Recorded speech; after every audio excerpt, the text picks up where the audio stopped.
L'éducation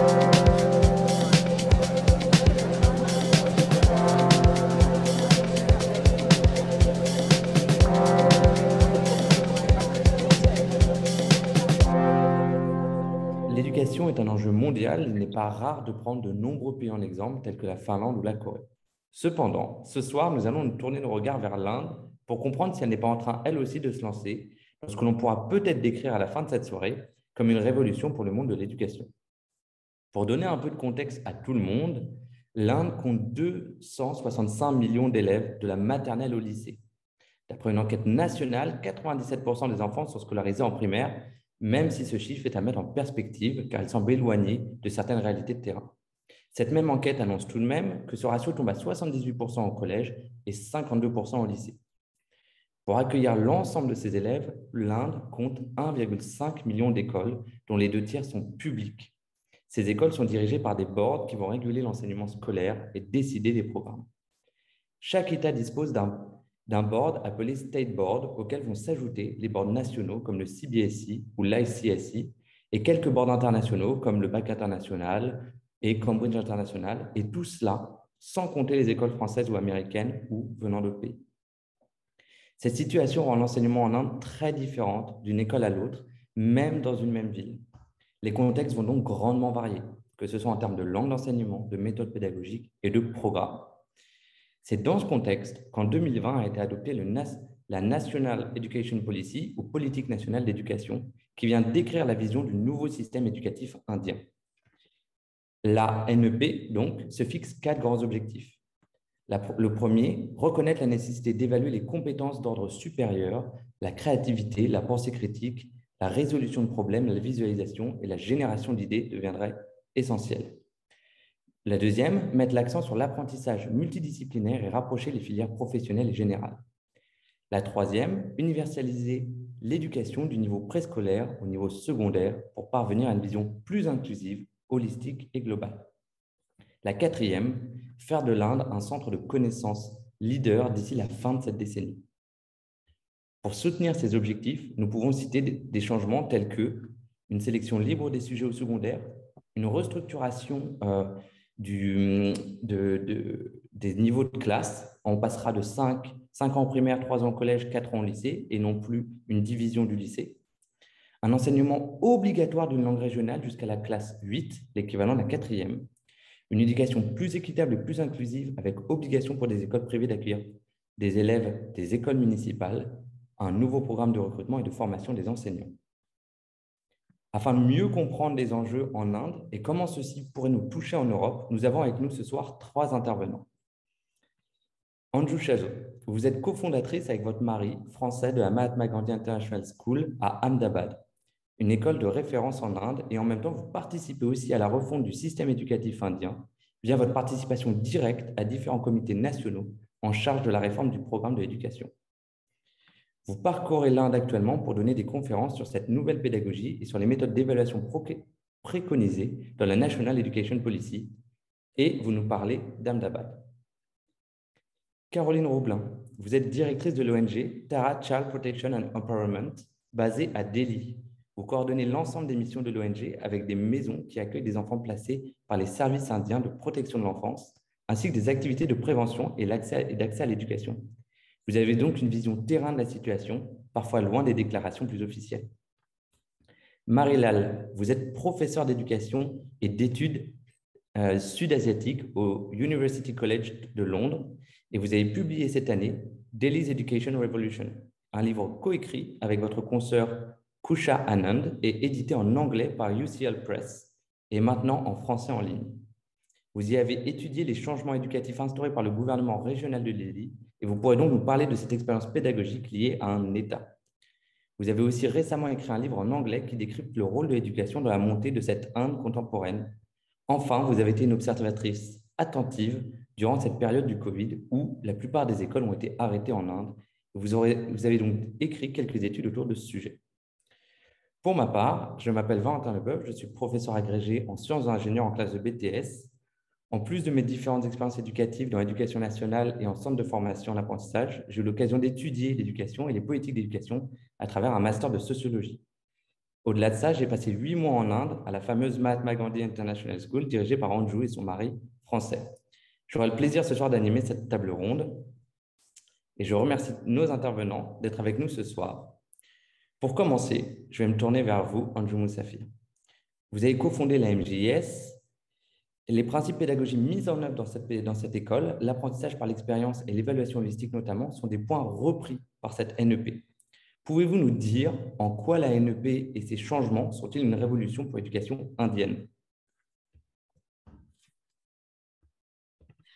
Bonsoir. Donc, voilà, la première chose dans la NEP, c'est que c'est un changement de pédagogie. Et on parle de la pédagogie expérientielle. Deuxième chose, c'est interdisciplinaire ou même transdisciplinaire. Donc, il y a aussi cette idée de casser la fragmentation qui a existé depuis le temps entre les sujets, entre les matières. Donc, la première chose, c'est pédagogie. Ça veut dire que jusqu'à présent, c'était apprentissage par cœur, par sujet et basé sur le texte scolaire. Et en fait, c'est une rupture de ce qui est senti comme ce qu'on a hérité comme une éducation coloniale. Donc, il y a une espèce de désir de retourner ce qu'on peut appeler vers la source, en théorie, quoi. Les textes indiens, la culture indienne, les histoires indiennes, etc. Parce que les textes scolaires ont assez souvent aussi utilisé les modèles occidentaux. Donc, il y a déjà ce désir et tout ça, c'est reflété dans les réformes. Et troisième chose, c'est aussi tout ce qui est intégration. Ça veut dire qu'apprendre à travers l'art et le sport, amener aussi la flexibilité. Donc, tout ça, c'est très différent parce que jusqu'à présent, les écoles, la manière d'apprendre, c'est très rigide. C'est le bachotage, c'est apprentissage par cœur. Et en fait, c'est vécu par les apprenants quelque chose de très dur et difficile. C'est la raison pour laquelle il y a toujours eu d'enfants qui quittent, qui ne suivent pas jusqu'à la fin de la scolarité. Ensuite, il y a dans la NEP aussi une emphase sur les compétences. Apprentissage, pas seulement de la théorie, mais aussi des choses que les enfants peuvent faire en pratique et arriver à un certain nombre de compétences qui les amènent vers un monde de 21e siècle. Donc, il y a des nouveaux sujets, par exemple, l'intelligence artificielle, le coding. Il y a la flexibilité dans le choix des sujets. Jusqu'à présent, c'était très, très rigide. Ou bien on va dans l'art, ou bien dans le ou bien dans le commerce, à la fin de la scolarité. Et tout ça, donc, c'est cassé. Les enfants c'est pas mis en œuvre, hein, mais dans la politique, ils peuvent choisir et aller dans les sujets de leur choix. La chose très importante, c'est aussi la méthode d'évaluation. Jusqu'à présent, le bulletin était toujours, les enfants sont notés, et ça, c'est aussi vécu des fois comme un traumatisme par beaucoup d'enfants, bien sûr. Et donc là, maintenant, c'est un souhait enfin, c'est pas un souhait, c'est en pratique retourner à un mode ou arriver à un mode qualitatif sans notes, surtout pour tout ce qui est pour les petits. Et quand on va doucement vers les grands, rester dans l'idée de valoriser l'enfant dans quelque chose que l'enfant aime faire et sait faire, et pas seulement un jugement de valeur sur des choses que l'enfant ne sait pas. Donc, c'est en quelque part fêter la chose qui est unique et singulier dans chaque enfant. Donc, ça aussi, ça fait partie de NEP parmi plein d'autres choses. Merci beaucoup. Pour vous, à votre avis, quels sont les objectifs aussi du gouvernement indien à travers cette nouvelle politique? Ben, je dirais que l'objectif principal, c'est vraiment la rupture avec l'éducation coloniale. Ça, c'est vraiment senti quelque chose d'une manière presque universelle. Et quand on parle des choses comme Macaulay, il a dit dans l'éducation sur les textes indiens, c'était une espèce de mépris qui était à travers les colonisateurs sur tout ce qui est la culture indienne. Donc, en fait, la première chose, quand on lit la NEP et quand on entre le discours, c'est vraiment valoriser l'Inde, sa grande civilisation, ses histoires, ses connaissances, ce qu'on peut. Je pense qu'on a perdu Anjou pour un petit peu de temps. C'est pas très grave. Ce que je vous propose, je vais me tourner vers Caroline Roublin. Vous êtes responsable d'enfants scolarisés dans des écoles indiennes et vous avez vous-même étudié en France. Que pouvez-vous nous dire du système éducatif indien tel qu'il existe aujourd'hui? Alors, c'est une vaste question. C'est une vaste question. Et juste pour réexpliquer d'où je parle, moi, je suis directrice d'une ONG qui, à la fois, gère des foyers pour enfants, donc des enfants qui ont des familles, mais qui sont placés par le juge des enfants parce qu'ils ont été victimes d'abus très graves. Et on a aussi des programmes qu'on appelle d'action de prévention, où là, on vient en aide à des enfants qui vivent dans des familles mais qui ont besoin d'une certaine assistante sociale ou éducative. Aussi, je suis désolée, j'aime bien contextualiser.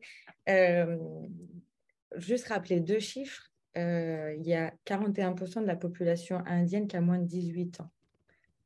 Donc, vraiment, enfin, l'enjeu d'une politique éducative est en fait l'enjeu de la population, de la majorité de la population. Et sur ces 41%, il y en a quand même 30%, il y a 30% des enfants qui vivent de l'extrême pauvreté. Donc, je rappelle juste ces grands chiffres parce que je pense que ça donne quand même une idée voilà, du challenge de l'éducation en Inde. Et pour répondre à votre question, de la manière la plus claire et la plus brève possible, moi, je parle de mon expérience à Delhi. On observe un système déjà très, très inégalitaire, un système vraiment à deux vitesses, où toute famille qui a un peu les moyens, qui est sortie de la survie, va scolariser son enfant ou ses enfants dans une école privée qui dispense un enseignement en anglais, parce que l'anglais reste un marqueur social et de réussite, notamment professionnelle, très fort. En parallèle de ça, il y a des écoles gouvernementales qui, malgré certains efforts politiques récents, peinent à dispenser un enseignement de qualité à tous les niveaux. Donc, on est vraiment sur un système éducatif qui a tendance à reproduire les inégalités, même si au sein de ce système, les écoles privées sont obligées d'accepter un quota, une sorte de système de discrimination positive de 25% d'enfants issus de familles à faible revenu. Donc, nous, on opère dans ce cadre-là. Ce qu'on peut observer, c'est déjà un nombre d'étudiants par classe qui est très, très élevé. Et c'est vrai que moi, quand j'entends Anjou parler des ambitions de cette nouvelle politique, on peut que les accueillir avec joie, parce qu'on parle de voilà, accueillir l'enfant dans aussi sa complexité, ses talents, euh, en, enfin, pardon, faire en sorte que l'éducation soit plus inclusive, qu'il y ait plus de choix. Effectivement, ça répondrait, si c'est mis en place correctement, à un certain nombre de problèmes auxquels on fait face, qui est que, notamment en termes de carrière, le choix des carrières est très, très limité. Et les formations professionnelles sont très peu valorisées. Donc, ce qui induit aussi un niveau de compétition entre les écoles, entre les élèves, et aussi une pression sur les élèves par les parents, par les profs pour la course aux meilleurs résultats, parce que c'est la seule manière, en tout cas aujourd'hui, d'accéder à l'université et du coup à des professions valorisées, reconnues. Et quand vous dites que Voilà. finalement les écoles publiques ne sont pas, je me souviens plus exactement des mots que vous avez utilisés, mais finalement n'arrivent pas à avoir un niveau, enfin à fournir une éducation de bon niveau aux enfants, quelles sont un petit peu les failles que vous voyez pour que nos... Absolument. Ouais. Alors, encore une fois, moi, je parle de Delhi. Je pense que la situation est très différente d'un État à l'autre. Mais globalement, il y a des problèmes d'infrastructure de base, d'infrastructure, faire en sorte que les enfants, y compris les petites filles, soient en sécurité. Il y a eu plein d'articles sur notamment l'accès à des toilettes dans certaines écoles. Les enfants, dans beaucoup d'écoles gouvernementales, peuvent entrer et sortir, et aussi des adultes, donc des gens non autorisés. Ensuite, il y a un problème d'absentéisme qui peut s'expliquer, hein, il y a pas de, je ne juge pas du tout, mais il y a un problème d'absentéisme des profs, de formation aussi des professeurs. Donc, voilà, tous ces facteurs font que c'est difficile d'avoir un enseignement de qualité dans les écoles gouvernementales. C'est aussi très peu inclusif.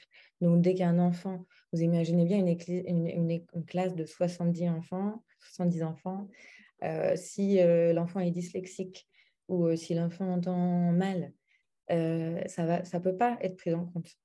Et au-delà de ça, je parlais notamment des inégalités sociales très, très fortes qui existent en Inde. Et l'école ne peut pas pallier à ça. Donc, par exemple, nous, dans notre centre d'accueil de jour, on vient en aide à des enfants dont les familles, la plupart de leurs parents, ne savent ni lire ni écrire. Ça veut dire que c'est des enfants qui ne reçoivent aucune aide aux devoirs. Donc, nous, on vient, voilà, on pallie ce manque, ce que l'école gouvernementale n'est pas du tout, à l'heure actuelle en tout cas, capable de faire. Merci beaucoup. Je vais me tourner vers Marie. Marie-Lal, vous avez étudié le système scolaire de Delhi à travers les expérimentations mises en place par le gouvernement régional, menées par le parti d'opposition AAP. Quelles sont les idées principales de cette réforme?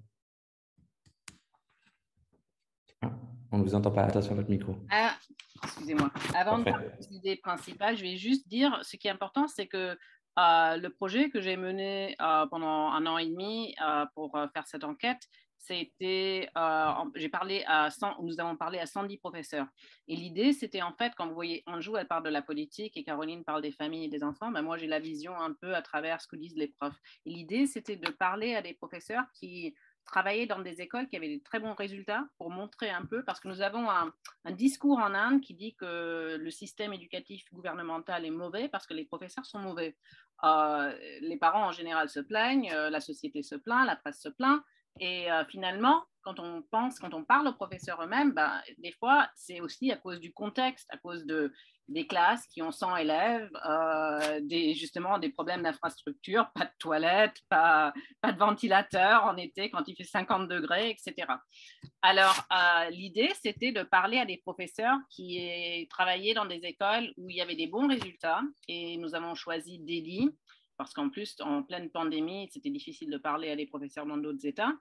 Et alors, le livre qui est paru là-dessus, justement, reflète un peu le discours des professeurs, ce qui a fonctionné de ces réformes et ce qui n'a pas fonctionné, parce qu'il y a des choses qui n'ont pas marché du tout. Mais il y a 6 éléments principaux dont je vais vous parler un tout petit peu. La première chose, justement, c'est l'infrastructure. Quand AAP est arrivé au pouvoir, le Aam Aadmi Party, c'est-à-dire le parti de l'homme normal, de l'homme moyen, Aam Aadmi, c'est ce que ça veut dire, quand ils sont arrivés au pouvoir en 2015, ils ont dit la première chose, c'est qu'il faut changer l'infrastructure. Et ils ont commencé à mettre des toilettes dans les écoles, à mettre des ventilateurs, à mettre des chaises, des tables, qui aient accès à des livres. Et le projet, effectivement, dit que ça devrait se passer dans toutes les écoles municipales de Delhi. Le problème, c'est qu'il y a certaines écoles dites modèles qui ont eu plus que d'autres. C'est-à-dire que c'est vrai, quand Caroline parle des écoles qui ont encore des problèmes d'infrastructure, oui, il y a une politique qui dit que toutes les écoles devraient avoir cette aide d'infrastructure, mais finalement, ça n'arrive pas partout. Alors, en deuxième plan, c'était la formation des professeurs. Parce que, comme l'Anjou l'avait dit quand elle a parlé, la tradition en Inde, c'est le rote learning, c'est-à-dire on apprend par cœur et on vomit ça le jour de l'examen et puis on oublie après. Et l'idée, c'était de former les professeurs. Il y a des professeurs modèles ou des professeurs mentors qui ont été envoyés à Singapour pour apprendre un peu comment ils enseignent là-bas. Alors, la différence entre Singapour et Delhi est quand même énorme. Mais par contre, ils ont appris une pédagogie un peu différente. Et cette formation, alors quand on a parlé à ces 110 professeurs, beaucoup de gens ont dit la formation avant le service, ça ne sert strictement à rien. Mais la formation en service, on nous apprend des bonnes choses parce qu'on nous apprend des choses ici dans notre classe. C'est-à-dire les professeurs viennent et font ça dans le contexte de notre classe. il y a de l'aide supplémentaire pour les familles et surtout les enfants qui viennent de ces EWS, Economically Weaker Sections of Society, c'est-à-dire les enfants qui viennent de familles pauvres, surtout les familles qui sont des migrants qui viennent de UP, Uttar Pradesh ou d'autres parties qui ont des fois une autre langue maternelle. Et ça se fait surtout extrascolaire pendant l'été. Là, les professeurs nous ont dit, oui, ça marche très bien, sauf qu'un grand nombre de ces enfants partent pendant l'été parce qu'ils sont obligés d'aller travailler dans les champs. Et l'autre chose, c'est que les professeurs n'ont plus de vacances, n'ont plus de temps pour préparer les cours. Alors, c'est-à-dire que là, il y a aussi des problèmes. Mais dans certaines écoles, ça a remonté les résultats d'examen. Le problème, pas seulement à Delhi, mais partout, c'est la no detention policy, c'est-à-dire tous les enfants jusqu'à la classe 8 passent d'une classe à l'autre, même s'ils ne savent pas lire ni écrire. Alors, on a eu des professeurs qui nous parlaient ils apprennent le A for apple, B for ball, dans classe 6, 7 et 8, c'est-à-dire on parle là de la 6e, 5e et 4e française. C'est quand même un niveau, et ça, c'est pas en anglais, c'est en hindi, c'est un niveau très, très bas. Alors, ils ont mis en place, le système de Delhi a mis en place quelque chose qui s'appelle ability setting. Alors, c'est très problématique. C'est un regroupement des élèves par aptitude ou leur capacité, c'est-à-dire ce qu'ils savent faire.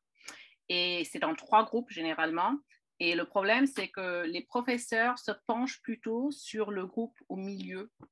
Et ça veut dire que finalement, le groupe qui a le moins d'aptitude et qui aurait besoin de plus d'aide reçoit probablement très, très peu d'aide, mais ils reçoivent juste une petite fraction du curriculum. Et ça, c'est quelque chose que nous avons vécu en Angleterre aussi. Et finalement, ça crée une sous-classe d'éducation c'est dramatique. Mais c'est basé sur le travail de Biflo et Banerjee qui ont eu le prix Nobel économique en 2019. Alors, tout le monde pense que c'est très bien parce que les élèves qui reçoivent, qui sont groupés dans le groupe du dessus, c'est-à-dire Pratibha, ou le groupe du milieu, Nishta, ils reçoivent beaucoup d'aide et finalement, ils ont un succès dans les examens et ceux qui ne sont vraiment pas bons, on les laisse tomber un peu. En 5e, il y a 2 nouveaux cours qui ont été créés, le Happiness Curriculum, c'est-à-dire le curriculum pour le bonheur. Ils commencent les classes avec ça le matin, c'est-à-dire c'est un peu de méditation, un peu de... il y a du yoga des fois, enfin, c'est quelque chose pour... les profs sont très, très contents avec ça. Et quelque chose qui s'appelle Entrepreneurial Mindset Curriculum. L'idée, c'est que les enfants, on leur montre la possibilité qu'ils sont capables de monter leur propre business, c'est-à-dire qu'ils ne sont pas forcément obligés de partir dans ce qui est à l'université. Alors, l'idée, c'est un peu de leur donner une idée qu'il y a d'autres possibilités. Dernièrement, Manish Sisodia, qui s'occupe de l'éducation pour le HAP, avait promis 500 nouvelles écoles. Ça ne s'est pas fait. Mais par contre, d'après les statistiques que j'ai vues, il y a eu à peu près 8000 nouvelles classes qui ont été construites. C'est-à-dire que c'est un peu séparé de l'infrastructure dans chaque école, mais ça fait partie du mouvement d'infrastructure pour essayer d'améliorer le système. Alors ça, ce sont les six éléments principaux, avec un peu de critique pour vous expliquer que ce n'est pas si facile que ça. Parfait, merci beaucoup. Anju Musafir, la mise en place de cette New Education Policy est suivie avec attention en Inde. Vous qui faites de la formation avec des professeurs, comment finalement cette politique est accueillie par les professeurs aujourd'hui, à son début? Bon, d'abord, la NEP, ça a créé un buzz, une espèce de buzz parce que les gens sont intrigués, les profs sont intrigués, qu'est-ce que c'est? Je pense qu'il y a les deux côtés. Il y a déjà une méfiance par beaucoup de profs parce qu'ils ne savent pas quels sont les changements qu'ils sont amenés à faire. Il faut savoir que, comme Marie dit, les profs sont très dévalorisés assez souvent en Inde, surtout dans les écoles du gouvernement, parce qu'il y a beaucoup de responsabilités qui sont mises, ils sont appelés pour faire le census pour la population, faire des sondages, faire des choses comme ça. Donc, en fait, le prof travaille pour l'État. C'est pas pour d'autres choses, pas seulement pour enseigner dans la classe. Du coup, ils ont beaucoup de choses dans leur assiette. Donc, en plus, il faut faire une pédagogie expérientielle. Si ça devient quelque chose de lourd pour les profs, ils vont se méfier. Donc, il y a déjà un côté ça. À côté de ça, il y a pas mal de profs qui aimeraient quand même changer leur pédagogie parce qu'ils voient aussi la souffrance des élèves, ils voient que les enfants ne vont pas jusqu'à la fin de leur scolarité. Des fois, ils sont brillants, mais ils ne peuvent pas parce que c'est pas quelque chose qu'ils comprennent, les enfants. C'est l'apprentissage par cœur. Ce qui est valorisé, c'est seulement cet enfant qui peut apprendre par cœur sans comprendre et cet enfant a des bonnes notes. Par contre, il n'y a pas d'employability à la fin. Il n'a pas vraiment boulot. Cet enfant n'est pas prêt pour l'emploi ou aller chercher quelque chose. Donc, il y a ces deux côtés. Maintenant, dans les formations que j'ai fait pour Kendriya Vidyalaya, j'ai fait avec les écoles tribales aussi en Inde. On a formé 600 profs déjà. Je dois dire que je ne dirais pas que tous les profs sautent de joie, ils sont excités. Il y en a qui sont un peu réticents. Et la réticence, c'est aussi par rapport aux parents et aussi par rapport au travail qu'ils doivent faire. Par contre, il y a toujours un noyau des profs qui sont très excités pour faire des changements. Et quand je vois les choses qu'ils ont fait, par exemple, en Kendriya Vidyalaya, on a fait des formations avec la pédagogie par les jouets.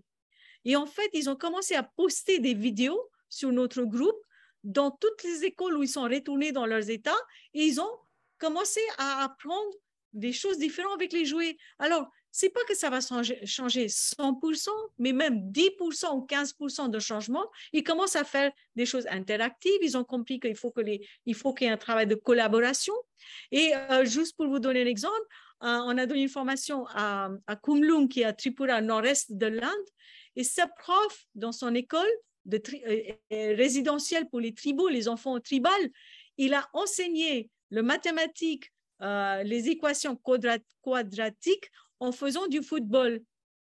Donc, il y a ce changement qui est là. Mais évidemment, ce n'est pas partout. D'abord, la formation n'a pas touché tous les profs. Alors, le premier problème, c'est quel type de formation?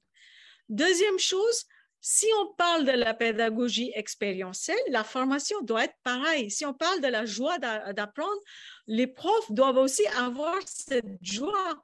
Si on parle aux profs de la même manière qui s'appelle le top-down, on les dévalorise, les profs vont recevoir le même modèle et ils vont répliquer ce modèle dans la classe. Donc, en fait, le changement doit se faire par ces formations. Or, c'est énorme le nombre de profs en Inde et comment les toucher. Alors, il y a plein de choses qui se passent online, virtuellement, mais c'est quand même très limité. Donc, je vais dire, pour juste conclure à ce que vous avez posé comme question, il n'y a pas une réponse simple. Je dirais une chose, dans mes interactions, la plupart des profs sont d'accord qu'il faut changer. Ça, c'est déjà acquis. Par contre, ils ont ces problèmes de nombre d'élèves dans la classe. Je pense qu'un des deux problèmes que je conçois, c'est vraiment, on ne peut pas faire la pédagogie expérientielle, qualitative et tout, si on a trop d'enfants dans la classe. Et ce n'est même pas une question de ressources, parce qu'on peut faire, avec ce qu'on a, il y a des écoles qui ont pas mal de ressources, ils ont de l'espace, il y a les laboratoires, il y a de l'argent qui est mis, peut-être pas d'une manière uniforme. Mais je pense que la première chose, c'est vraiment le nombre d'élèves. Et la deuxième chose, c'est qu'il faut laisser le temps aux enseignants de préparer, de s'enrichir, de respirer. Et si ça, ils arrivent à... Et en fait, dans le NEP, ils parlent de ça. En NEP, ils parlent clairement que les profs doivent avoir un certain nombre d'autonomie. Alors, est-ce qu'ils vont avoir fin de compte ou pas? Parce qu'il y a toute une hiérarchie qui est très, très rigide. Mais au moins, c'est là dans la politique. Deuxième chose, alléger le cursus cognitif lourd qui est là. C'est juste l'information que les profs doivent enseigner aux enfants. Donc, ça va être allégé. Et alléger aussi qu'est-ce qu'on dit pour le burden, quand c'est très lourd pour les profs. Les autres responsabilités, et comme ça, ils peuvent se concentrer dans la classe. Donc, c'est là dans la politique, si ça se passe, il y aura quand même un changement qui va être très, très important. Merci beaucoup. J'aimerais prendre un moment aussi pour prendre du recul avec Caroline Roublin sur le contexte.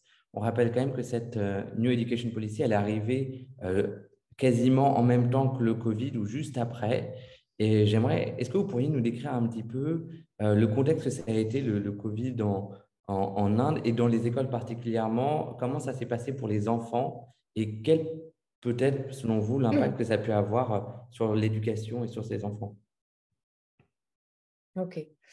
Bon, encore une fois, une politique, elle est sortie, oui, c'est une mauvaise coïncidence, mais bon, cette politique, elle n'a pas été créée en 6 mois, donc voilà, c'est sûr qu'elle est tombée dans un contexte un peu particulier. Le Covid en Inde, ça a été extrêmement violent, notamment la deuxième vague, mais donc, pour se concentrer sur la question éducative, moi, je pense que ça n'a fait qu'amplifier les inégalités dont je parlais un peu plus tôt. C'est-à-dire qu'on a eu des écoles privées qui ont réussi à différents niveaux à mettre en place des cours en ligne.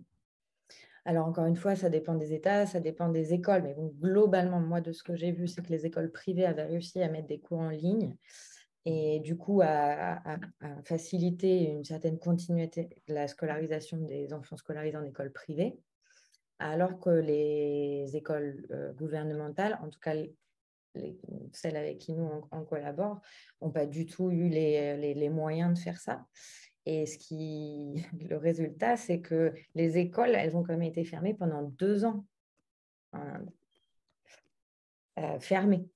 Vraiment, fermé, ça a repris en avril 2022. Donc, on a une grande majorité des enfants en Inde qui ont été quasiment déscolarisés pendant 2 ans. Et notamment avec ce dont parlait Marie un peu plus tôt, cette habitude ou obligation de promouvoir les élèves malgré l'absence d'apprentissage ou le manque d'acquis.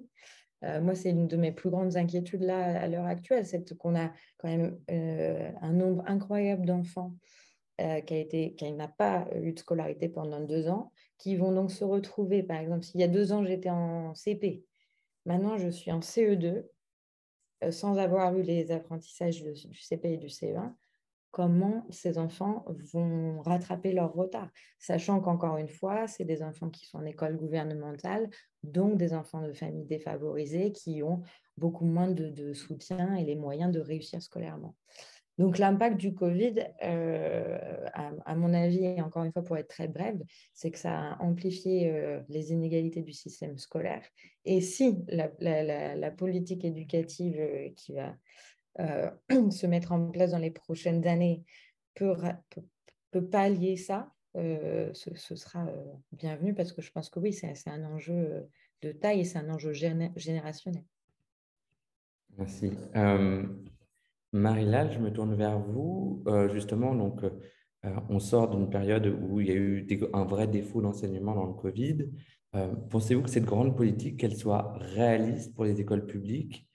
Et on a dit tout à l'heure, ces écoles parfois qui manquent de professeurs, de toilettes, voire de tables. Est-ce que vous pensez que ce soit réaliste de se lancer là-dedans, alors même que certaines écoles publiques en sont encore à ce niveau-là? C'est difficile parce que l'Inde est grande et il y a des grosses différences entre le nord et le sud. Par exemple, je pense qu'il y aura des plus gros changements dans les écoles qui sont mieux approvisionnées, surtout dans le sud, quand on parle du Karnataka, quand on parle du Kerala, même dans certains endroits, Tamil Nadu, il y a quand même des écoles des écoles publiques, des écoles qui réussissent mieux.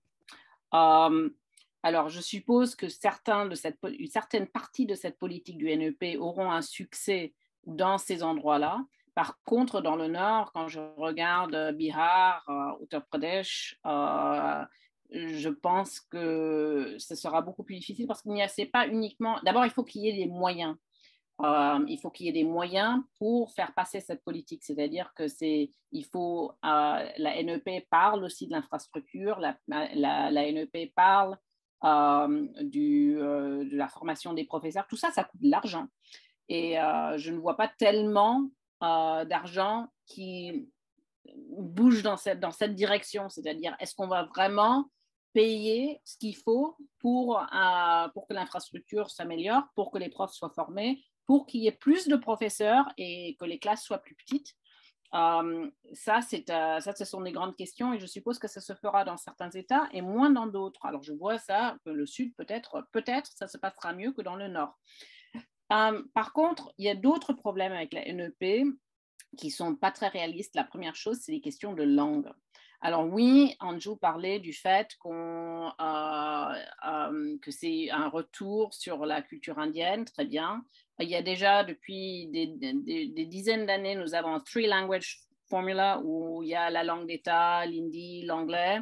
Mais par contre, les parents, ce qu'ils veulent, c'est l'anglais. Parce que comme disait, je crois que c'était Caroline qui disait, les parents veulent que leurs enfants apprennent l'anglais correctement pour pouvoir être employés plus tard.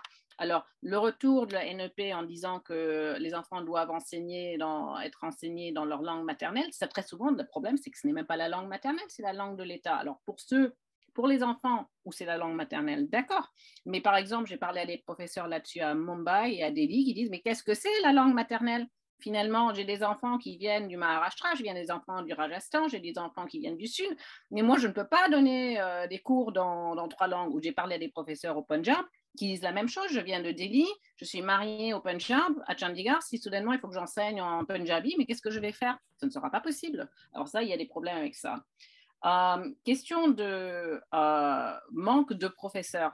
Alors, ce n'est pas une profession qui a trait beaucoup de monde, en partie. Alors, c'est encore pire maintenant, comme quand vous regardez le système de Delhi, il n'y a plus de vacances parce que les professeurs travaillent pendant les vacances pour aider les enfants qui ont besoin d'aide extra. C'est très bien pour les enfants, c'est moins bien pour les professeurs. Si on ne leur donne pas l'espace et le temps qu'il faut pour se poser, pour être un peu créatif, pour lire, pour se former, comme disait Anju, mais finalement, il y a de moins en moins de personnes qui voudront devenir professeurs. Il y a de plus en plus d'enfants. Alors, les mathématiques, c'est facile. Moins de professeurs, plus d'enfants, les classes seront plus grandes. Et toutes ces pédagogies expérimentales dont parle le NEP, ça ne se fera pas.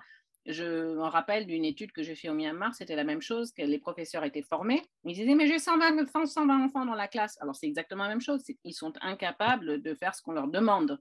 Alors, quand je regarde la NEP, il y a des très bonnes idées, mais il y en a certaines qui vraiment n'ont pas été conçues avec les classes et les écoles indiennes. C'est comme ça a été écrit par des gens qui n'ont jamais enseigné. C'est un peu le problème. Et quand on parle aux professeurs, ils disent oui, la politique, ils ont des idées, des grandes idées, mais finalement, ils ne sont pas tous les jours dans la classe comme moi, qui ont à enseigner entre 50 et 100 élèves avec plusieurs langues, des enfants qui rentrent pour travailler le soir pour aider leurs parents qui n'ont pas le temps de faire leurs devoirs. Tout ça, le NEP ne le prend pas en compte. Et on pourrait parler pendant des heures là-dessus, mais ça, c'est juste pour vous donner une idée des problèmes principaux. Et je ne vois pas la NEP être un grand succès. Je crois qu'il faudrait d'abord que ce soit plus lié à la réalité sur le terrain. Et très souvent, la politique n'est pas liée à la réalité du terrain. Ce n'est pas qu'en Inde, c'est partout. Mais si on veut révolutionner les choses, il faut aller dans les classes, parler aux professeurs et regarder comment ils travaillent. D'ailleurs, excusez-moi, est-ce que vous voyez des similarités entre justement ce qui a été fait à Delhi et la NEP, ou finalement, est-ce que c'est aussi deux choses avec deux visions différentes de l'enseignement? Alors, il y a le NEP qui est venu après les réformes à Delhi, s'inspire un peu des réformes de Delhi. C'est-à-dire, plus que Delhi, ça a vraiment été, on a parlé comme une révolution, c'est pour ça que le livre aussi s'appelle Delhi's Education Revolution. Ça ne veut pas dire que tout a été une révolution et qu'il n'y a pas que eu du succès, mais c'est vrai que la NEP a regardé un peu les histoires de classement des élèves et surtout les formations de professeurs. Je crois que c'était une question de changer de pédagogie. Ça, c'est quelque chose, c'est comme si Delhi, c'était un peu un pilote pour ça. Mais il y a quand même des visions différentes parce que la vision de Delhi et de AP est une vision qui est peut-être moins nationaliste, moins inspirée par le nationalisme hindou, pendant que la NEP se joint très prochement de la politique du BJP. Merci beaucoup. J'en profite aussi pour effectivement pour des gens qui n'auraient peut-être pas forcément l'habitude de l'Inde. On a parlé des différentes langues. J'ai, je crois, quasiment 28 langues différentes en Inde avec les langues d'État. Non, non, il y en a beaucoup plus. Il y en a des centaines, Ouais. même des Bref, milliers. Non, énormément non, de mais langues il y en a 28 différentes. officielles. Il y en a C'est 28 ça. officielles, c'est-à-dire qu'on Voilà. peut parler au Parlement ou en cours de justice dans 28 langues officielles. Mais par Donc, contre, effectivement, vraiment, voilà. c'est un pays qui est, où il y a des centaines de langues. Donc, c'est évidemment enfin, un vrai défi et penser qu'effectivement, on va pouvoir enseigner dans 28 langues différentes, etc. C'est vrai que c'est quelque chose d'extrêmement impressionnant. Je reviens vers vous, Anjou Moussafir. Euh, quand on regarde un peu la New Education Policy, il y a aussi quelque chose autour de l'évaluation. Il y a quelque chose qui a l'air de se jouer autour de l'évaluation. Est-ce qu'on pourrait revenir là-dessus? Je sais que vous avez participé un petit peu au pilote d'un nouveau type d'évaluation. Est-ce que vous pourriez nous en parler? Oui, donc je suis dans le comité de Holistic Progress Card de CBSE. Et en fait, on a fait un projet pour son école de CBSE. Et ça, c'est vraiment pour les petits. Donc, ça, c'est de l'âge de 3 ans jusqu'à 8 ans, ce qu'ils appellent le Foundational Years. Donc, le projet pilote était fait. On est en train de voir quelles sont les difficultés ou les questions que les profs ils ont. Principalement dans ce holistic. Alors, il y a 2 types d'évaluation. D'abord, le Holistic Progress Card, c'est vraiment, comme j'ai dit avant, c'est pour valoriser l'enfant, etc. C'est soi-disant une vision globale de l'enfant. Il y a 3 parties, quelque chose que nous, on a pratiqué beaucoup dans notre école depuis 25 ans, mais c'est la réflexion par l'enfant, puis un feedback entre les enfants l'un à l'autre sur les tâches qu'ils ont fait, et puis aussi le feedback de prof, et puis aussi un feedback des parents. Donc, tout ça, c'est reflété apparemment dans ce Holistic Progress Card. Mais il y a aussi un tracking. La NEP parle aussi d'un autre système qui s'appelle PARAC, qui est en fait un système de tracking des compétences. Qu'est-ce qui est l'acquisition des compétences par les enfants? Donc, ce sont 2 choses différentes. Parce que dans le Holistic Progress Card, ce bulletin, il n'y aura pas de notes. Donc, ça libère un peu l'enfant de cette pression et aussi des profs de cette pression de mettre des notes et puis l'enfant qui se sent dévalorisé, etc. Mais par contre, il y a quand même des niveaux. Et en fait, c'est par critères. Donc, c'est les tâches qui sont prises. Par exemple, les petits, ça peut être faire une marionnette. Donc, si l'enfant fait une marionnette, raconte une histoire, il y a plein de choses que l'enfant est en train d'apprendre et qui peuvent être vues pour le bulletin, qui peut être, on peut donner le feedback. Ça peut être les compétences de dessin, le langage, la mensuration, etc. Donc, c'est comme ça qu'on a fait. Maintenant, je dois dire qu'il y a une différence, quelque chose que je n'ai pas, j'ai raté de mentionner quand vous m'aviez posé la question avant pour les profs. Il y a une différence entre les écoles privées et les profs qui sont dans les écoles privées et les écoles du gouvernement. Parce qu'il y a certaines écoles de CBSE qui sont privées, qui ont plus de moyens, les profs sont poussés à expérimenter, etc., où ils arrivent à faire plus de choses et ils sont plus réceptifs, disons. Par contre, les profs dans des écoles du gouvernement, c'est beaucoup plus difficile parce qu'ils sont d'un tel système de hiérarchie qu'en fait, des fois, ils vont que suivre ce qu'on leur dit. Et les enfants font pareil, ils vont juste suivre ce qu'on leur dit de faire. C'est tout. Donc, en fait, c'est un peu unilatéral. Maintenant, est-ce que le NDP peut réussir si on leur dit de faire ce changement? Je ne sais pas. Ça reste à voir. Il faut vraiment encourager les profs à participer. Et c'est là où on ira. Donc, dans ce projet de Holistic Progress Card, il y a 2 volets. D'abord, les profs qui sont un peu réticents. Chaque changement, ça amène quand même une réticence. Ça, il faut dire. Il y a toujours un petit pourcentage des profs qui ont envie de changer, mais il y a quand même une masse, certainement, qui sont dans leur comfort zone, ils ne veulent pas changer, puis il y en a qui ne comprennent pas.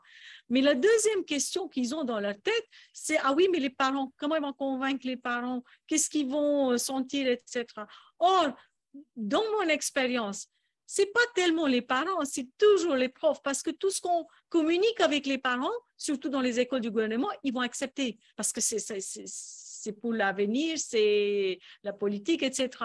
Par contre, la pression, c'est beaucoup plus dans les écoles privées où les droits de scolarité, les parents, et ils ont ils mettent plus de pression sur les profs dans les écoles privées. C'est pas la même nature de pression. Dans les écoles privées, c'est par les parents et le management, mais dans les écoles du gouvernement, c'est vraiment tout le système. Et c'est plusieurs volets, le département d'éducation, leur propre principal et l'hierarchie, etc. Donc, pour tout ce qui est, alors, pour les réformes, pour conclure un peu, il y a plein, j'ai travaillé pour le Holistic Progress Card pour les petits, pour les foundational years, c'est en route. On va voir qu'est-ce que ça donne. Il y a des questions, etc. Par contre, il y a quand même un feedback que les enfants sont contents. Il y a quand même un feedback que ça enlève quand même la pression quand ils sont plus joyeux quand ils font comme ça. Et donc ça, je trouve, il ne faut pas oublier qu'il y a des suicides liés avec les bulletins aussi en Inde, hein, surtout dans les classes secondaires. Il y a pas mal d'enfants qui, par la peur d'échouer, ils passent à cet acte-là. Maintenant, en parlant des réformes plus tard, il n'y a pas eu encore des réformes, mais c'est envisagé que dans l'avenir, le système d'évaluation, ce qu'ils appellent les board exams, surtout l'examen terminal, ça va changer parce qu'on sait que l'Inde n'a pas eu un très bon résultat dans le PISA, PISA, qui est un examen international. Et donc, dans cet objectif-là, et aussi le board exam, beaucoup de pression, pas d'employabilité. Les enfants ne savent même pas qu'est-ce qu'ils veulent faire après l'école. Est-ce qu'ils sont bons ou quoi? Donc, et puis, beaucoup d'enfants qui quittent l'école carrément. Donc, il y a des réformes qui sont vues. Est-ce qu'ils vont pouvoir changer le board exam? J'espère que oui. Est-ce qu'ils vont pouvoir casser tout ce nexus de coaching classes et les private tuition qui est carrément une industrie parallèle? Parce qu'il y a tellement d'enfants qui vont, des parents qui des sommes fabuleuses, même un parent pauvre à payer pour l'enseignement, une espèce de tutoring des classes privées, juste le bachotage pour l'examen. Et ça, c'est terrible parce qu'il y a une espèce d'exploitation aussi. Il n'y a pas de régulation de cette industrie. Donc, tout ça, s'il y a des vraies réformes, et NEP parle de ça, NEP parle de casser ce système de tuition et private coaching par les réformes plus tard. Mais quelles vont être ces réformes? Pour l'instant, on ne sait pas. On a seulement entendu qu'il y aura quelque chose. Donc, on attend ça et après, on va pouvoir parler de l'impact, quoi. Merci et c'est beaucoup. envisagé. Et Ah, juste aussi une bonne chose quand même, je ne sais pas si ça va se faire, c'est aussi la transdisciplinarité. Ça veut dire qu'ils ont quand même parlé qu'un enfant qui a fait que les sujets de l'art peut avoir un sens pour l'art. Ce n'est jamais le cas. Est-ce que vraiment ça va être réalisé ou pas? Aussi, ça reste à voir. Cette espèce de entre des streams qu'ils appellent des voix, est-ce qu'ils vont pouvoir faire ça après leur terminal, quand ils vont à l'université? Ils parlent en NLP, ça reste à voir aussi. merci beaucoup. Je me tourne, on s'approche de la conclusion. Je vais me tourner vers Caroline Roublin. Anjou a posé du coup un petit peu plein de choses aussi qu'elle espère que peut-être la politique fera. Pour vous, cette nouvelle politique fera. Pour vous, en fait, quels sont les éléments qui sont intéressants et que vous espérez finalement voir mis en œuvre à travers un petit peu dans les choses que Anjou a pu présenter? Est-ce qu'il y a des choses, vous dites, oui, ça c'est vrai que on pourrait espérer ça, etc.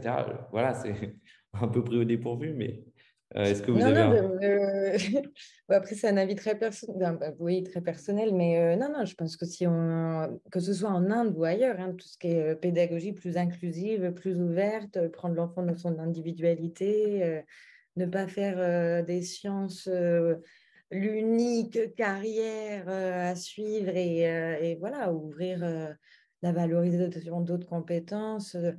L'évaluation holistique, c'est difficile à traduire, des enfants, ça fonctionne effectivement. L'enfant, il a besoin de savoir comment il grandit plutôt que d'être noté sur des additions ou des dictées. Donc, l'intention en soi et ce dont a parlé Anju, je peux que y être favorable. Après, pour parler de révolution éducative en Inde, moi, je pense qu'il faut se battre pour que tous les enfants soient éduqués. Et ça serait révolutionnaire. Merci. Marie-Lal, effectivement, dans cet état de lieu que pose Anjou, est-ce que vous aussi, vous voyez peut-être des choses qui, vous espérez, vont peut-être pouvoir changer, en tout cas que ce soit proposé par cette policy ou que ça puisse l'être proposé après? Est-ce qu'il y a des choses que, dans ce que vous avez pu observer, vous pensez qu'il serait bon de changer et finalement, quels sont les changements qui pourraient être apportés? Alors moi, je vais prendre un different approach. Je vais regarder ça d'une manière un peu différente. Je crois on peut apprendre beaucoup de choses du pilote qui s'est passé à Delhi. Et je crois que la NEP, c'est une politique très théorique. On ne sait pas encore comment ça va se passer sur le terrain. Et comme je l'ai dit avant, ça dépendra beaucoup des moyens qui seront mis et la bonne volonté de tout le monde, mais les moyens surtout pour commencer. Mais par contre, là où on a déjà eu des gros changements, une grosse révolution à Delhi, il y a des choses à apprendre, dont premièrement les questions de différencier le regroupement des élèves par habilité, parce que quand Caroline parle d'une éducation inclusive, si on veut monter les niveaux d'école, on n'éduque que ceux qui ont des compétences plus hautes que les autres. Et puis le reste, on laisse un peu tomber sur le côté. Et ça, c'est très, très dangereux. Et j'ai un peu peur que la NEP, pour pouvoir démontrer qu'elle ait du succès, qu'elle reprendra un peu cette pédagogie qui n'existe pas seulement à Delhi, mais qui a vraiment été utilisée dans toutes les écoles municipales et gouvernementales à Delhi, et vraiment, il y a des gros problèmes avec. L'autre chose dont on n'a pas parlé avant, c'est on a parlé du Covid, on a parlé du fait qu'il y avait des écoles privées qui étaient capables de mettre les choses en ligne. L'ANEP parle beaucoup de l'éducation en ligne. Mais par contre, il faudrait peut-être apprendre du fait du Covid qu'on vient de passer, qu'il est impossible en Inde d'éduquer les enfants en ligne, surtout si on parle d'une éducation inclusive, parce qu'il n'y a pas assez de familles qui ont accès, même au téléphone. Ne parlons même pas à l'Internet, mais même au téléphone. C'est-à-dire que nous avons des témoignages dans le travail que j'ai fait sur le Covid de professeurs qui parlent des enfants d'abord qui sont repartis dans leur village, alors sans téléphone, sans Internet, des enfants qui sont restés à Delhi, mais parce que leurs familles sont par exemple, ils travaillent dans le service de d'autres personnes, des classes moyennes. Donc, il y a un téléphone par famille, mais il y a 5 enfants ou 4 enfants, c'est-à-dire que quel enfant va avoir accès au téléphone pour pouvoir faire un peu de travail scolaire? Ce sont ces choses-là. Alors, la NEP parle d'une éducation inclusive, mais au même moment, elle reprend certains aspects de ce qu'on a vu dans le Covid et certains aspects de l'éducation en ligne et certains aspects justement de la pédagogie qui ne va pas être inclusive. Alors, il y a des contradictions dans la NEP qui me font un peu peur. Et je crois qu'il faudrait regarder ce qui s'est passé à Delhi et en tirer des conséquences et peut-être parler à des professeurs qui ont vécu les changements et de là, apprendre ce qui fonctionne et ce qui ne fonctionne pas. Merci beaucoup. On va arriver à un moment où on va prendre aussi des questions, peut-être qu'il y aurait. Pour le moment, on n'a pas beaucoup de questions. Donc, n'hésitez pas à poser des questions dans la rubrique Q&R. Je vais vous poser, il y a quand même une question qui, je pense, est assez intéressante parce elle est assez large. La première question qui est donnée, c'est finalement quels sont les objectifs affichés du NEP au plan national? Éducation à quoi? Pourquoi? En dehors de sortir des références occidentales coloniales. Finalement, quel est aussi le but de cette New Education Policy? Pourquoi elle est là et qu'est-ce qu'elle vient faire finalement? Une question très large. Marie-Olal ou Andrew Chazot, comme Oui, vous moi je veux voulez. bien commencer. C'est pour dire que la politique d'éducation indienne, bon, c'est pas la première fois qu'il y a une National Education Policy, c'est la 3e. Mais par contre, les systèmes d'apprentissage, les systèmes pédagogiques n'ont jamais vraiment été changés. Comme on en a parlé, il y a une division entre les sciences et les sciences sociales et les arts et les humanities. Il y a, et si on n'est pas dans les sciences, effectivement, on n'a pas, si on n'aura pas une grosse carrière, on gagnera très peu d'argent plus tard. C'est considéré comme, c'est dévalorisé en tant qu'éducation. Il y a l'histoire de l'éducation à deux vitesses, c'est-à-dire l'éducation publique et l'éducation privée, qui n'existait pas autrefois. C'est venu vraiment après les réformes économiques. Bon, il y avait toujours des écoles privées pour les élites, les personnes qui sont très, très riches, mais vraiment, le fait qu'il y a des parents à faible moyen qui se privent d'un repas pour payer une école privée pour leurs enfants, ça, c'est quelque chose qui est venu bien après les réformes économiques de 91, 92. Et cette politique, le NEP, le National Education Policy, essaye de changer les systèmes qui ont vraiment été développés, qui se sont engrainés pendant une cinquantaine, une soixantaine d'années.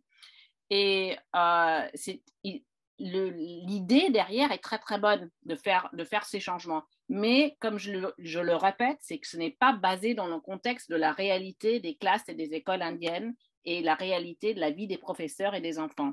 Et c'est ça un peu le problème. Alors, on peut avoir une grosse politique, mais est-ce qu'elle va avoir un succès ou pas? Ça dépend vraiment si elle répond aux besoins du terrain. Merci. Andrew Moussafir, sur un peu cette même question, vous, qu'est-ce que vous en percevez finalement des objectifs affichés du NEP? Principalement, ce qui est vraiment le point vraiment saillant, c'est vraiment ce retour à tout ce qu'il y a. Ça veut dire le système de connaissances indien, les sports, le système médicinal, l'évolution de l'Inde en sciences, etc. Il y a une espèce de désir de rendre les enfants fiers de leur héritage. Excusez-moi, on vous entend très mal, malheureusement, ça coupe beaucoup. Excusez-moi, je me permets de vous couper parce que ça coupe beaucoup. Je pense qu'il y a un petit problème de connexion. Bon, on reviendra vers ça. J'ai une question qui, je pense, est intéressante et on donnera la parole à Andrew juste après sur le NEP. C'est une question qui serait plutôt vers Caroline Roublin. Cette question, elle dit, en France, a été mis en place avec succès les devoirs faits dans les collèges. C'est une idée que finalement, dans les collèges, on fait les devoirs dans les collèges. Et en fait, donc, on n'a pas de devoirs à la maison pour un petit peu essayer de limiter les inégalités. À Tara, on voit que l'aide aux devoirs est fondamentale et aide vraiment les enfants. Est-ce que vous savez si ce type de choses peut tendre à exister en Inde? Est-ce que ça existe peut-être déjà dans certaines écoles ou pas? Et finalement, est-ce que vous savez s'il y a des choses qui sont prévues pour que ça existe à un moment ou à un autre? Je pense que c'est ce dont parlait Andrew un petit peu auparavant, là, sur le fait que la NEP essaie d'adresser cette question des cours privés après l'école. Parce que c'est vrai qu'en Inde, il y a tellement une pression. Déjà, les curriculums sont tellement massifs. Il y a beaucoup d'apprentissage par cœur. Il y a une compétition très, très grande. Et du coup, c'est vrai qu'il y a énormément de familles qui font appel, la majorité, je pense, qui font appel à des professeurs particuliers. Ce qui se fait beaucoup moins en France, sauf si l'enfant a des difficultés. Là, nous, dans les écoles privées avec lesquelles on travaille, il y a un petit peu ce qu'ils appellent des remedial classes. Donc, si les professeurs observent que l'enfant a des difficultés, ils peuvent proposer un soutien adapté. C'est quand même une pratique très, très rare. À ma connaissance, ça n'avait pas lieu dans les écoles gouvernementales, mais Marie avait l'air de dire que aussi, ça commençait à être mis en place, notamment sur la période des grandes vacances d'été, ce qui pose problème aussi parce que les enfants partent de la ville en général pendant les vacances d'été. Donc, je ne suis pas une experte de la NEP, mais je pense que le problème est identifié. Après, ce que des solutions concrètes seront mises en place, ça reste à voir. Mais peut-être que Marie aura une réponse plus détaillée. Est-ce que ce serait une solution? Certainement, oui, si c'est bien fait. Et c'est ça le problème, si c'est bien fait. Le problème, c'est que à Mission Bunyad, c'est ça ce qui se passe pendant l'été. C'est-à-dire, un certain nombre de semaines, les professeurs viennent et se concentrent pour donner des cours et pour aider les enfants qui ne savent ni lire ni écrire ou qui ont eu des gros problèmes dans le primaire, parce que beaucoup de ces enfants travaillent, en fait. Il ne faut pas oublier que les enfants qui vont dans les écoles gouvernementales, ce sont des enfants qui sortent qui ont des parents qui sont pauvres, et ils rentrent pour travailler, ils n'ont pas le temps de faire les devoirs à la maison. Alors ça, c'est aussi un problème, c'est-à-dire que si on essaye de dire aux enfants qu'ils doivent rester après l'école pour faire des devoirs, mais finalement qu'ils ils ne vont pas tous pouvoir le faire, parce que les parents, finalement, ont besoin de l'aide de leurs enfants, que ce soit dans le tea stall, ou que ce soit pour repasser, enfin bon, on le sait. C'est comme ça, ces enfants rentrent pour travailler. Alors, Mission Bunyad, c'était pour faire ça pendant les vacances d'été. Alors, les professeurs sont d'accord pour aider, mais ils disent aussi, finalement, il nous faut des vacances aussi. Et ceux qui en ont le plus besoin sont ceux qui rentrent pour travailler dans les champs. Finalement, on ne peut pas forcément aider ceux qui en ont le plus besoin. Alors, c'est extrêmement compliqué quand on a affaire à des familles très, très pauvres. Merci beaucoup. Je vois que Anjo, vous avez pu revenir avec nous. Est-ce que du coup, est-ce qu'on peut reprendre un petit peu juste là où on s'était laissé sur, pour vous, quels sont un petit peu les objectifs affichés de la NEP, justement? Je crois que c'était ça. Ouais. Oui, c'était juste pour moi le premier objectif qui apparaît clairement, c'est ce retour à tout ce qui est indien et à travers l'histoire, les arts, etc. Et ça, c'est certainement, comme disait Marie, un côté souhaitable si on respecte le contexte de chaque État, chaque région, etc. Et si on parle de la pédagogie, comme une éducateur, si on parle de la pédagogie expérientielle, l'apprentissage par l'expérience, ça valorise normalement le contexte actuel de chaque école. Mais ça va aussi avec l'autonomie des écoles.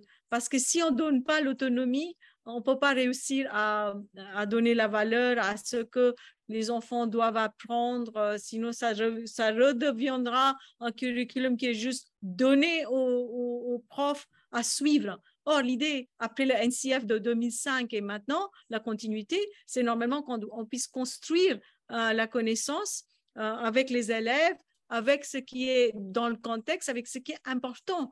Donc, dans NEP, on parle de ça.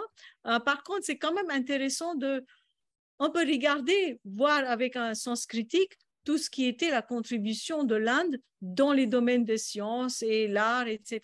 Dans le CBSE, j'ai lu pas mal des circulaires, les choses qui circulent, où les écoles sont censées intégrer et apprendre à travers l'art et à travers le sport.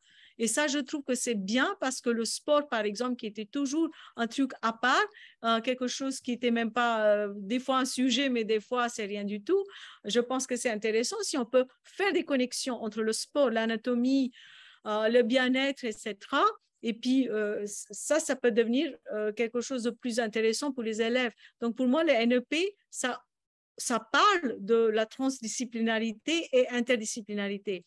Est-ce que ce message en pratique dans le terrain va passer ou pas et par quels moyens, ça reste à voir.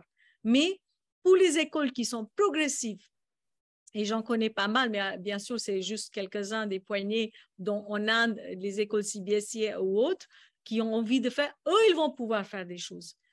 Par contre, pour que ce soit disséminé à travers toute l'Inde, ça, c'est un vrai défi. Je pense que les gens sont conscients de ce vrai défi. Par contre, est-ce qu'il y a aussi les formateurs qui vont faire ça? Il ne faut pas oublier que les profs qui sont censés enseigner autrement sont eux-mêmes produits d'une éducation très rigide, etc. Ils ont une pratique depuis des années qui est un certain type de pratique. Changer les profs comme ça, du jour au lendemain, ça ne va pas être possible. À long terme, j'espère. Moi, je dirais, même si on peut arriver à 10 ou 20% de changement, si les enfants peuvent être moins traumatisés, s'ils peuvent apprendre des choses qui sont utiles et d'une manière avec joie, ils peuvent être valorisés, je pense que moi, personnellement, comme éducateur, je serais contente. Par contre, c'est très ambitieux. Le NEP, c'est certainement très, très ambitieux. Et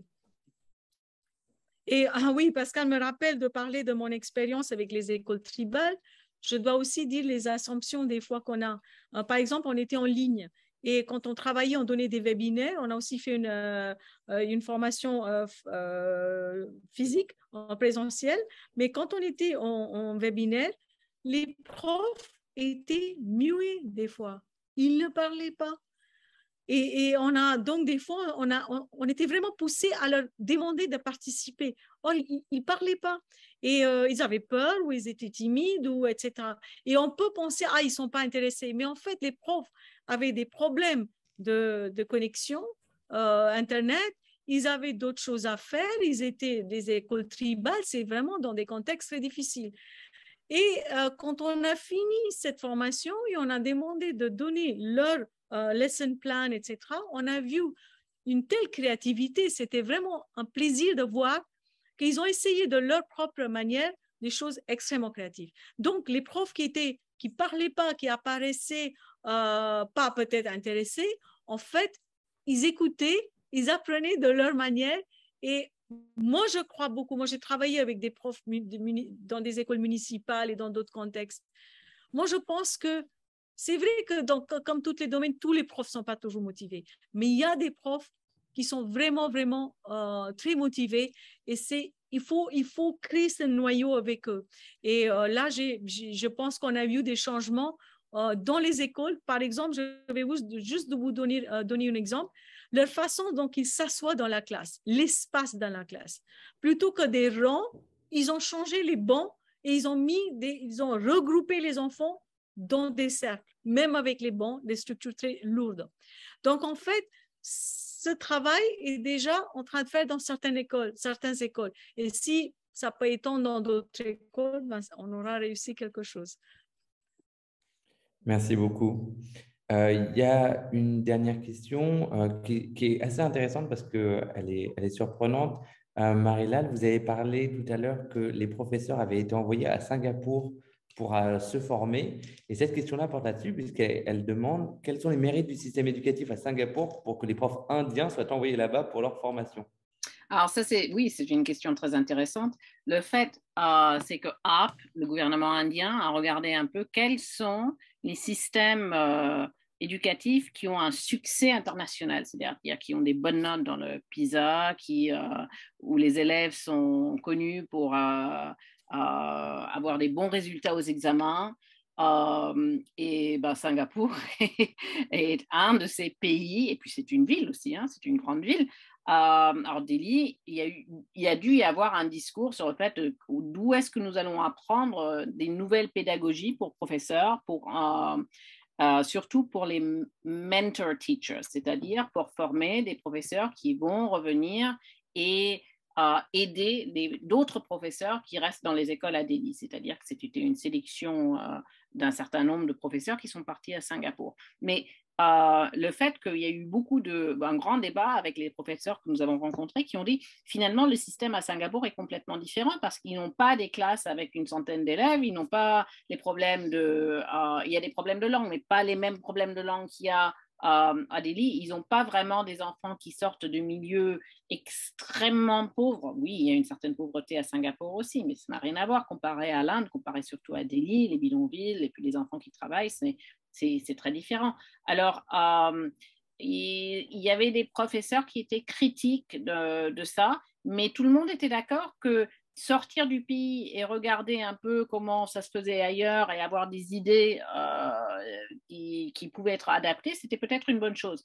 Par contre, c'est quelque chose que pas seulement Delhi a fait, comme je me rappelle une histoire à Andhra Pradesh où ils ont eu des contacts avec le gouvernement finlandais.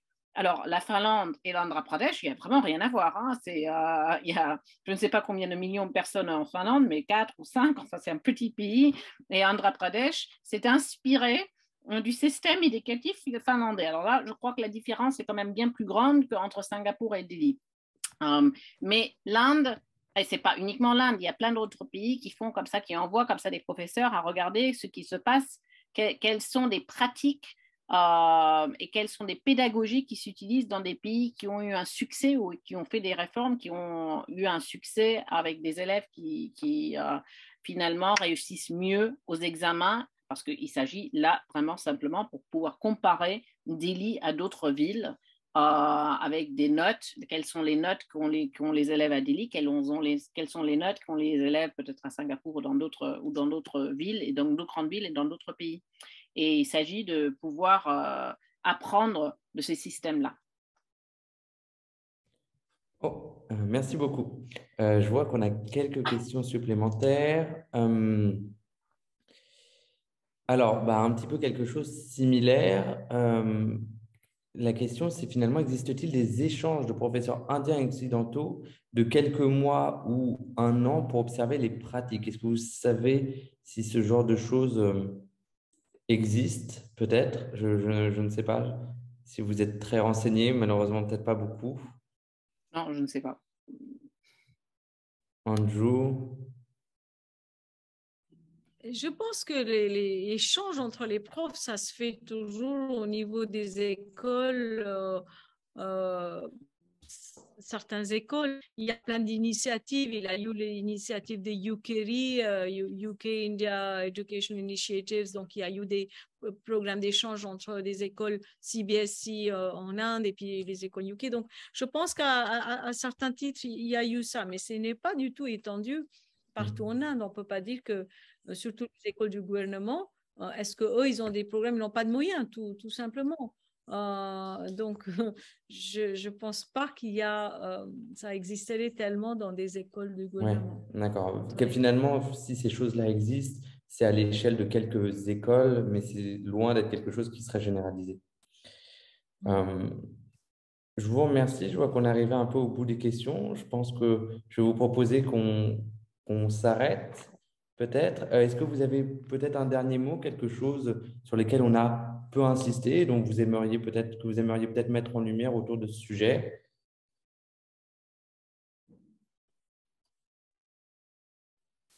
Bon. Je pense que c'est tellement vaste, ça, mais je dois dire qu'il y a quand même une crainte avec l'ANP parce qu'il y a eu une petite réforme avant, mais ce n'était pas une politique, c'était une pratique. Ils avaient parlé de Continuous Comprehensive Evaluation, ça s'appelait le CCE, qui était apprécié par pas mal de profs dans CBSE et tout, peut-être pas tout le monde, et c'était un échec après, hein. C'était pas continué. Donc, il y a des profs qui ont cette question dans leur tête, est-ce que ça aussi, ça va aller au même chemin. Je dois dire une chose, c'est que chaque fois on parle de ces changements pour la pédagogie, etc., il y a des profs qui disent « Ah oui, mais on a tellement de cursus, comment on va tout finir, c'est trop et tout ».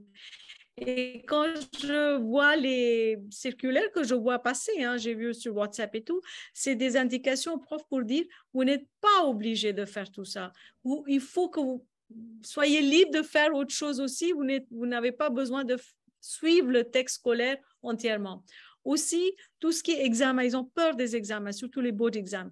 Par contre, jusqu'à standard 8, on n'est pas obligé de tout faire. On a un certain nombre d'autonomie, mais ce n'est pas pris par les profs aussi. Mais ça dépend des écoles. Ce n'est pas pris par les profs. Oui, bien sûr, mais c'est pas seulement des écoles, c'est que jusqu'au standard 8, les examens ne sont pas des board exams. Le board exam, c'est standard 10 et 12. Donc, jusqu'au standard 8, ou même au moins pour les petits, je ne suis pas obligée de passer par ce système d'examen et de bachotage. Ça, je peux être libre de faire un peu autrement. Même ça, les profs n'ont pas envie, ils ont peur de faire ça. Non, mais est-ce que je peux dire pourquoi? Parce qu'en jour, je suis désolée, les écoles indiennes, il y a une hiérarchie et les profs font ce que le head teacher leur dit. Et finalement, ils doivent, s'ils décident de ne pas faire une partie du curriculum, ils auront des ennuis avec le head teacher. Et c'est-à-dire que ça dépend du leadership, ça dépend complètement de l'hiérarchie. Si vous êtes dans une école où le head teacher... Ils ont peur de changer, ils ont peur de faire autrement parce qu'il y a cette...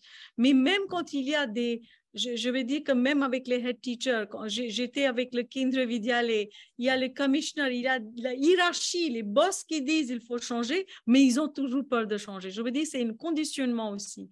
Donc, ça va prendre du temps de sortir de cette peur, d'être, qu'est-ce qu'on dit, de noter par les autorités, de perdre les promotions.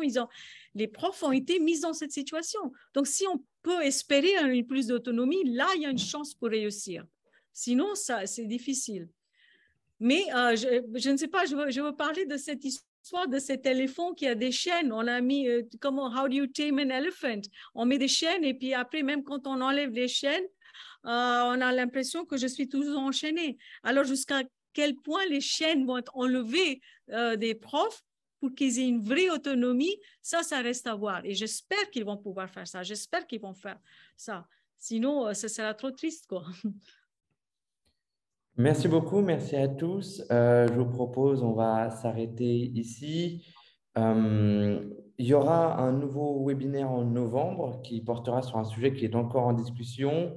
J'encourage toutes les personnes qui sont venues nous voir ce soir à vous abonner à la newsletter pour en savoir plus un petit peu sur ce qui est fait dans ces webinaires. Je remercie beaucoup nos 3 intervenants. Merci beaucoup à Caroline Roublin, merci à Marilal, merci à Anjou Moussafir d'avoir pris du temps avec nous et d'avoir partagé leur expérience. J'espère que vous avez tous pu apprécier ce webinaire et je vous souhaite à tous une très bonne soirée de l'Inde ou de France. Merci. Merci beaucoup. Merci. Namaste.